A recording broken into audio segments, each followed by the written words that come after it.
Hello, it's Brian Hornback. It's the 163rd episode of the Brian Hornback Experience. I'm not in the Old Forge Distilling Podcast Studio. I'm on site with someone who is running for office, Matthew Park. Matthew, how are you? Hey, I'm doing great. How are you doing today? Good. Well, I appreciate you letting me come over to South Knoxville, have this conversation. Those of you that have been looking at brianhornback.com, you know that Matthew's campaign's got an ad on the website, and so with an ad on the website, you get a podcast episode. And so we're just here to kind of talk about Matthew Park. We're here to talk about South Knoxville, South Knox County, and what the campaign is going to be like, right? Yep, absolutely. So first of all, this is not really your first run for public office. You ran during the pandemic, right? 2020, yeah. What a time to run for office. Ran a pretty close race. There was, I guess, the incumbent at that time was Rick Staples and Sam McKenzie and yourself, predominantly East Knoxville district at that time, right? And you ran a pretty close race. Yeah, we did. I got into that race for some of the same reasons I got into the county commission race. Okay. One of those was that the representative at the time was taking a ton of money from private prisons, and I've had a little brother that's he's in Truesdale right now, and so he's in a private prison still, but he's had a lot of mental health issues over time. The same story that so many people in Knox County have experienced. They had a mental health issue. Unfortunately, the primary providers of mental health in our community are the police, which, by the way, isn't fair to the police. Right. And then the only treatment option available is not really a treatment option. It's the criminal justice system, and that's a cycle and a spiral when you go from there. So that was a big reason I got into that race. And there's been a lot of talk about a new mental health hospital in Knoxville too, and I'm really excited. I think our state legislature is going to be on board with doing some real things about it over the next few years, and that's not the primary reason that got me into this race, but it's one that we'll deal with when I'm on county commission. Well, sure. Sheriff Spangler's talked about the fact that once Lakeshore closed, and they're creating the city is creating a fantastic park at Lakeshore. But, Sheriff Spangler talks about the fact that really and truthfully, once Lakeshore closed, he, and out at Maloneyville and at the City County Building Jail, I mean, he has the largest impact or the largest capacity of mental health patients, right? So today, we're doing this on Friday, May 17th. I actually got an email this afternoon saying that Helen Ross McNabb is going to be opening, I think, June 1st. The facility over on St. Mary Street. Obviously we're going to have to continue talking about it. But you're originally, you're from Tennessee. You're from East Tennessee. Yeah. So just kind of tell the folks kind of your background and kind of how you wound up in South Knoxville. Yeah, absolutely. So I grew up in East Tennessee, like you said, small family farm. When I say small family farm, I'm talking 18 acres and growing corn and tomatoes and potatoes and selling those out to the community. And my family was in construction as well. Anybody that's been in rural poverty before knows that you don't just have one job or one thing that you do. And the same thing is true of most family farmers. You don't just have a family farm to run because you can't make ends meet that way anymore. When I started at UT, I also was working at Camp Wesley Woods up in Townsend, and they were nice enough to help me out with my EMT license, which I parlayed into a job at Rural Metro back then before it was AMR. So I was working on an ambulance in Blount County and Knox County, and I saw a lot of things there. At that point, I wanted to be a doctor before I got into tech, but I saw a lot of things that really shocked me. But even back then, over 15 years ago, I saw a lot of things in the medical world and our healthcare system that have now become just huge problems. So the thing that really led me to get into this race was healthcare and some of the issues we've had providing healthcare in Knox County. But I've been in the business technology world for a long time, helping a lot of healthcare companies specifically. I've been really passionate about those, but companies of all sorts really change their companies and be more business minded with technology, which is another thing I'll bring to County Commission. Right, and that's what you're currently doing now. You're currently in information technology with a company here in Knoxville. So, but yeah, I mean, that's the other thing is obviously in the last week after County Commission had their May work session, AMR came after they've gotten their new contract, and they're still not quite up to par where they need to be.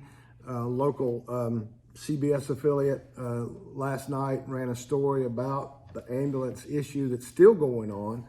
So you'll bring that expertise to County Commission, and of course, now having been almost a 2-year employee of the county, I know that whatever IT help you can bring, you can do that too. Although Zach Webb's doing a good job at Knox County, but so you own property. You live in Island Home. What a great little community on the river. How long have you been in Island Home in South Knoxville?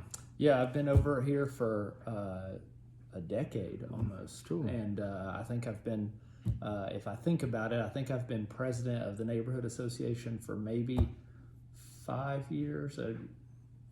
The timeline's a little weary in my head, but maybe 5 years. But we have an amazing neighborhood association here in Island Home Park, and we have a great group of neighborhoods in South Knoxville. From Island Home Park to South Haven, South Waterfront, South Woodlawn to Vestal, over into Mount Olive, and then outside the city, you go down into Dry Hollow and South Doyle and Bonnie Kate and some of those over in there. And I'm sure I've left some out off the top of my head here, but we have some really amazing neighborhoods and people that are getting together in those small groups to say, what can we do to improve? That's what I loved about South Knoxville when I moved over here. I was, been in Knoxville for a long time, but South Knoxville really has my heart for sure. Well, and South Knoxville's kind of unique. It's not the largest geographic county commission district because that belongs to the 8th, right? But you are the second largest geographic, and like you said, there's a lot of different communities that make up South Knoxville. But really, the growth that's happened from, I guess, once downtown more or less got filled up. It's not exactly filled up, but a lot of that, what happened to downtown with the lofts and the condos. Has spilled over the river. The Baptist Hospital went down, and those apartments came up, and a lot of other stuff's going on in South Knoxville. And so the population clearly has moved south. South Knoxville has a lot to offer. You think you're coming into the whole process at a time that there's some things that have happened in the last few years. I think because of the population. That have made South Knoxville where people want to be and where they want to live. And I know that Christy, the school board member, I know she's working on trying to replace some of the schools in South Knoxville too. So obviously you have to work with her on that. But just kind of talk about what the neighborhoods and what the communities. I know actually those folks listening to the Brian Hornback Experience, if you go back. There's a video where you spent about an hour at Dry Hollow back several months ago.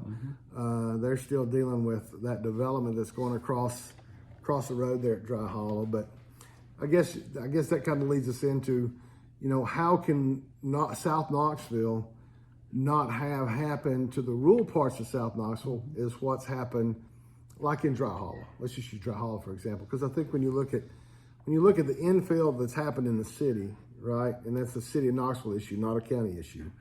When you look at the infill that's going on in the city, it's a little bit different than what's happening in the rural parts of the county. You got folks that are buying up a large piece of property.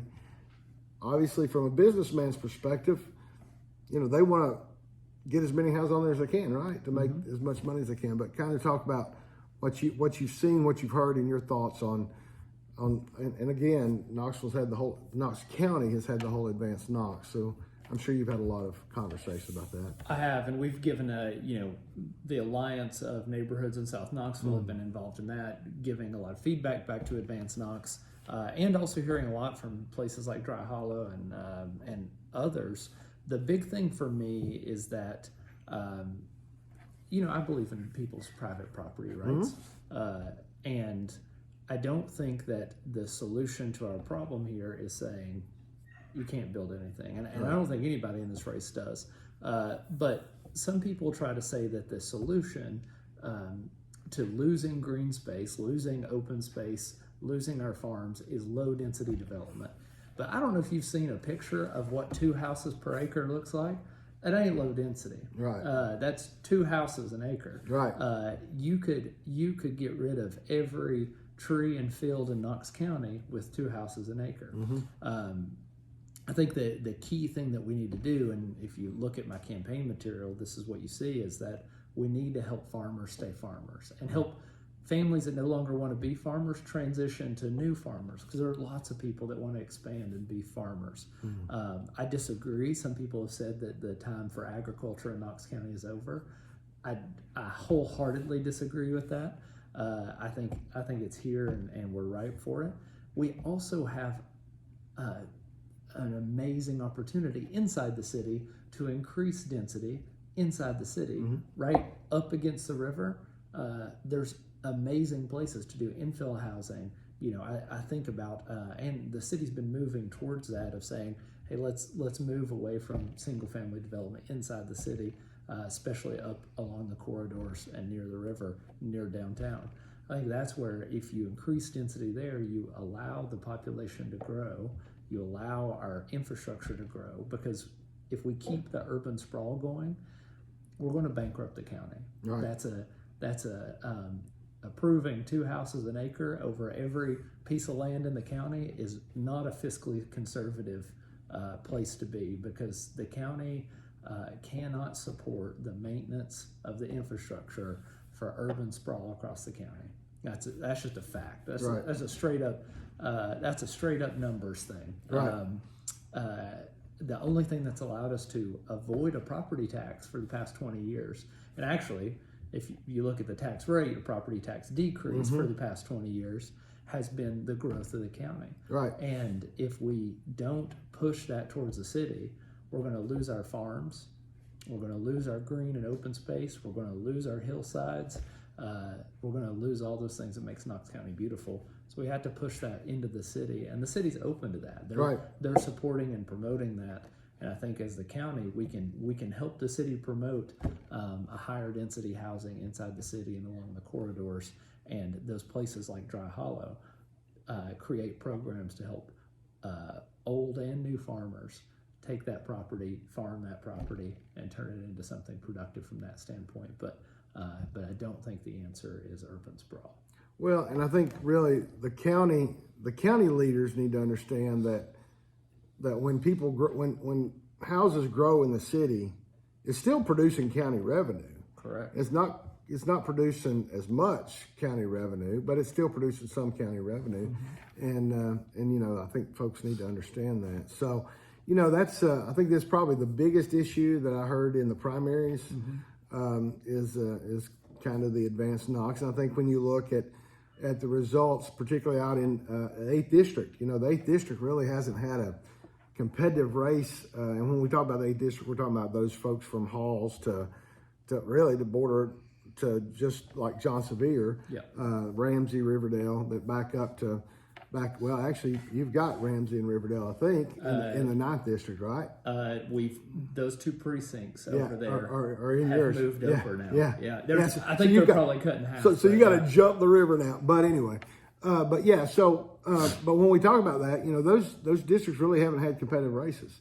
And they had a competitive school board race because of the unfortunately passing away of their school board member, Mike McMillan. So you had 2 people running for school board, and you had 3 people running for county commission, and they probably had the largest number of people ever. And I grew up in the 8th District, so that's one reason I can kind of talk about the 8th District. And so they had more people voting in that district. So you had a lot of conversation about advanced Knox and about preserving the rural culture, because the 8th District has more of the rural culture than the 9th District, but you still have some of it here. And I know that my friend Dawn Close in Dry Hollow, she's been pretty adamant about it. I'm not sure that that issue is going to be resolved anytime soon, because I think that's still in litigation. But obviously, you know, that's one issue. What else have you heard about South Knoxville once we get away from the land use issues? Yeah, I mean there are other big things. We have you mentioned schools. You Yep. know, there's going to be expansions of Bonnie Kate and others, but the other big thing is that people want, and I'm not going to say I'm surprised by this because I agree with it, but I was surprised that people knew to ask for it. As I've been knocking doors, people want public transit. Not everywhere, Right. but they're saying there should be a bus running all the way down to Seymour, down Chapman Highway. And it makes sense. I'm a big fan of bus lines that go one direction or the other. You know, I think, you know, the Pigeon Forge bus line comes to mind. Others that have a direct route, right, make a lot of sense. So I think that's been a little bit of a surprise. But one of the other big things for us is we're going to have we're going to have issues of where our power is generated over the next several years. The biggest user, I believe, the biggest user of electricity is also in the ninth. The crypto mine over near Forks of the River uses up almost 10% of KUB's output. Wow. And I asked the question the other day when we were doing rolling blackouts during the snowstorm, what the status of that was. And I don't have anything to verify this, but I was told that they voluntarily shut down. Oh, wow. Which is good and relieved quite a bit of strain. But we're going to have serious infrastructure issues across the district. And the biggest thing that people keep coming up and asking about is EMS and healthcare, because people with the new contract, people outside the city limits, now wait for an ambulance 20 minutes, 90% of the time is the goal. Inside the city, it's 10 minutes, 90% of the time. And as you said, it's a struggle to meet that. I think we're going to have a real hard conversation about what is the county willing to pay for, because there's a little bit of a you get what you pay for situation here, right?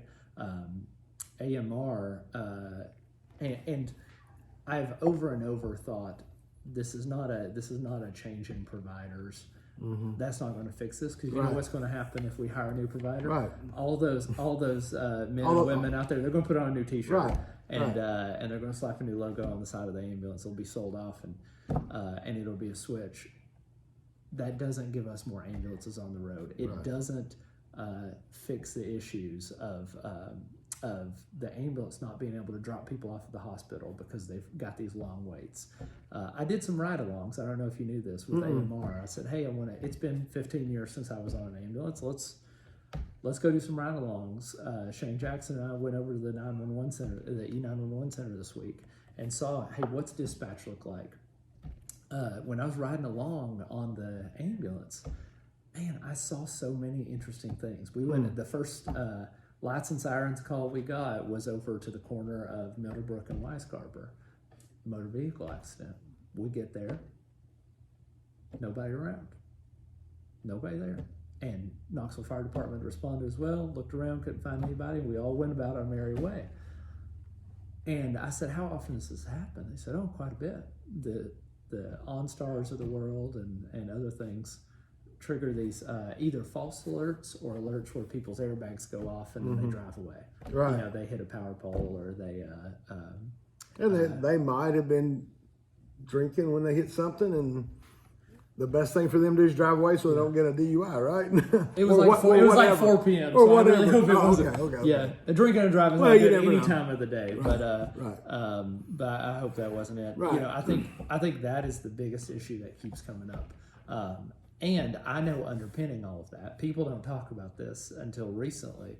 Underpinning all of that is the looming debt crisis that the county has. All these balloon payments, balloon bond payments coming up are going to drive us into a debt crisis. The new commission is going to have to deal with housing, with the Unified Development Ordinance, because Advance Knox, that was just making a plan. That was just starting it. That was the way I explain it to people is the growth policy plan is the plan for the plan. Right.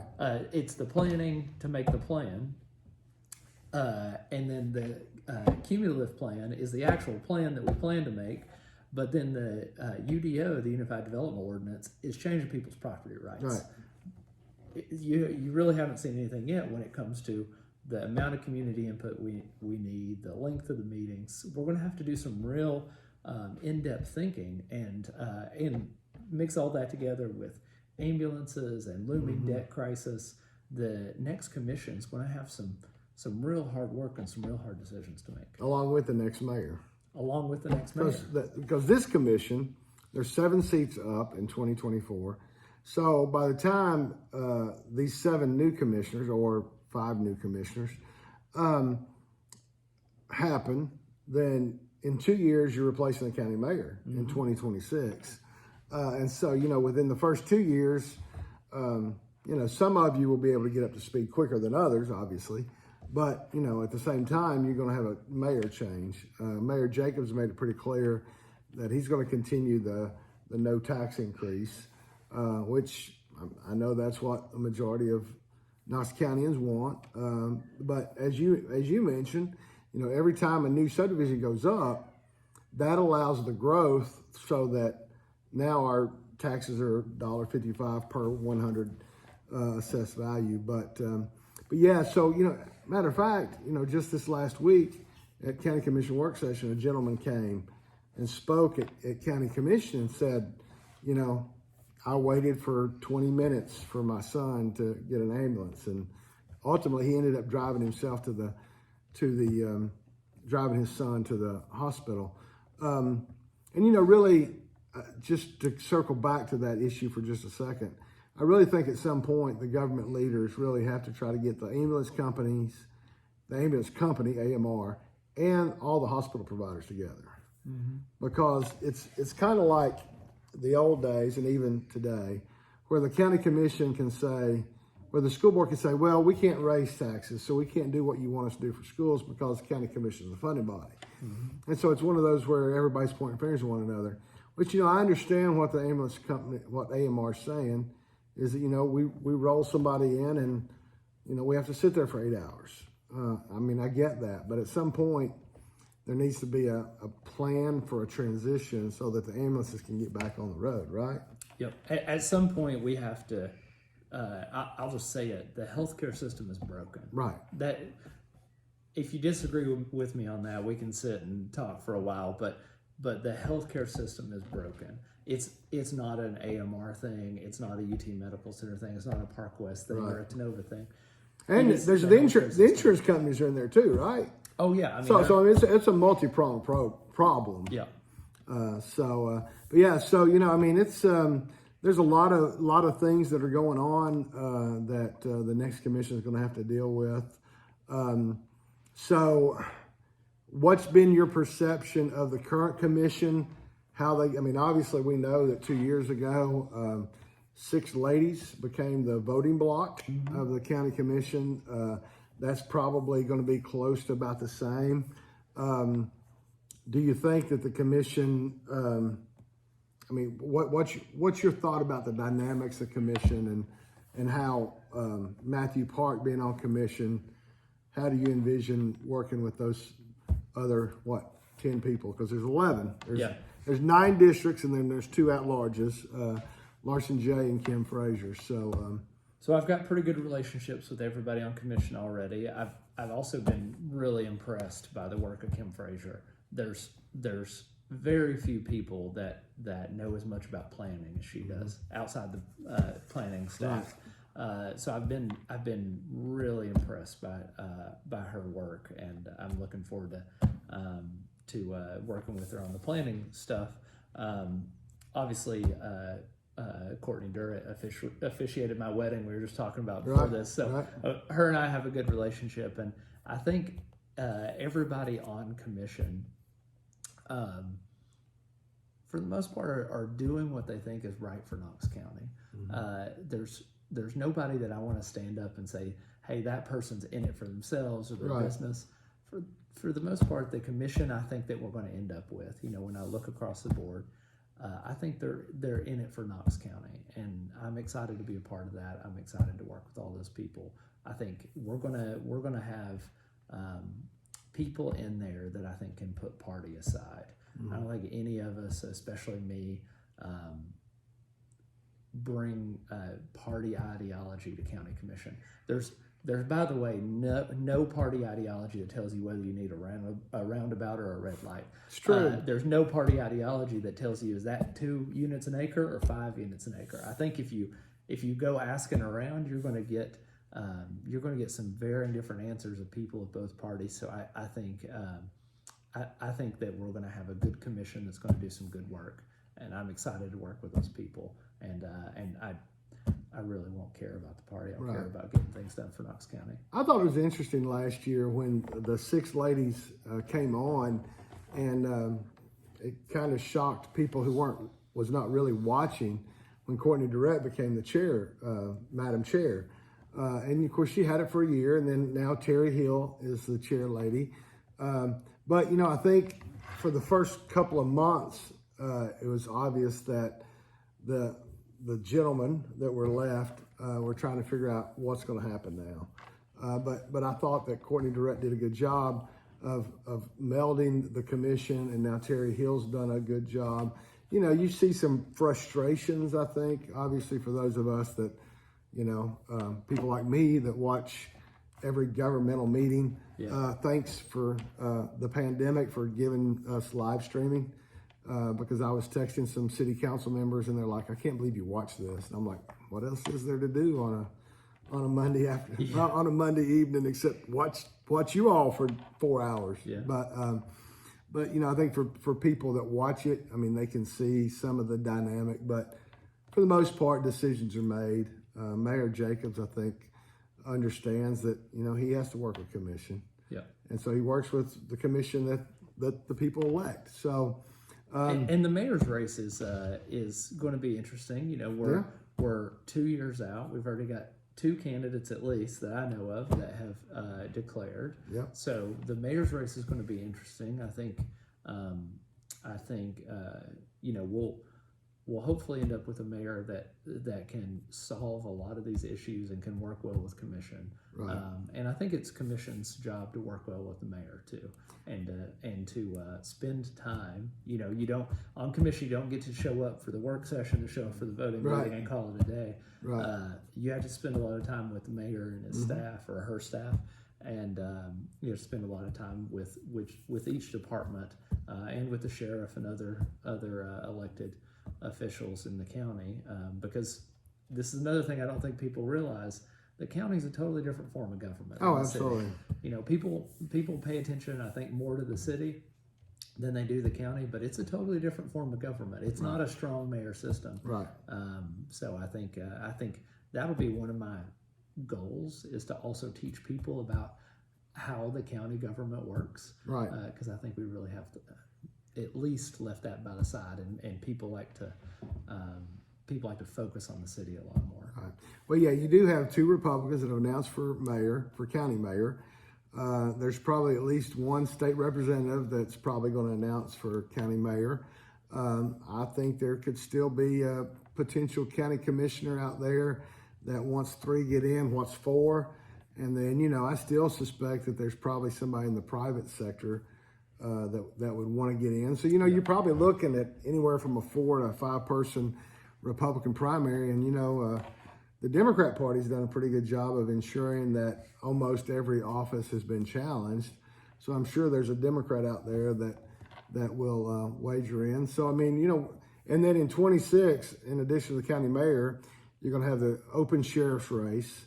You're going to have an open county clerk's race. You're going to have an open criminal court clerk race. And then what else is there going on out there? I think that's about it. Registered deeds will be open because Nick McBride's term limited. So there's going to be a lot of open positions out there. The only person that I know in 26 that's not open is the trustee, Justin Biggs. Mm-hmm. And, being a daytime job there, I hope he doesn't have an opponent, but, we'll see what happens there. But, well, Matthew, appreciate you being here on the Brian Hornback Experience, and I'll let you just say whatever you like to say to close out and ask for everybody's vote that's in South Knoxville in the 9th District. Yeah, I think the thank you for coming down here to South Knoxville. You didn't. I enjoy it. Yeah, It's good. I hope they were nice to you when you had to show your passport. Oh, across the absolutely. river. I had to come across the Gay Street Bridge to show my passport. Yeah. Contrary to popular belief, you can come on down. There's nothing scary about South Knoxville. I didn't try to run over the police like that PGA golfer did earlier today. I saw that. Yeah. Down here we have so many issues, and there are so many problems that I want to solve. I got in this not for any ideological reason, not for any big national issue reason. I got into this because there are problems in my community that I want to solve, and we need to return our and keep our governments civil across the board, across the country and the state. We're losing our civility.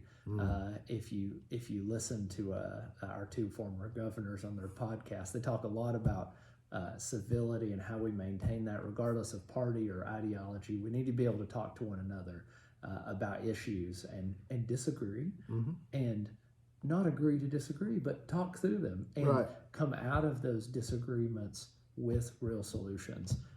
That's why I'm in this race, regardless of party or ideology. I'm happy to talk to anybody about what we can do to help South Knoxville and help Knox County grow. And I would ask for everybody's vote that's out there. Fantastic. All right, this is it. 163rd episode of the Brian Hornback Experience. Matthew Park running for County Commission in South Knoxville. So you've got all the information you need. Be sure you start voting on July the 12th through the 27th is early vote. And obviously Thursday, August the 1st is election day. That's the Knox County general election. It's a lot of people always wonder, why do we vote on Thursday? The state's always said we have to have the state primary the first Thursday of August. So here we are. But anyway, good luck to you. And thanks for being on. Thank you. Thank you.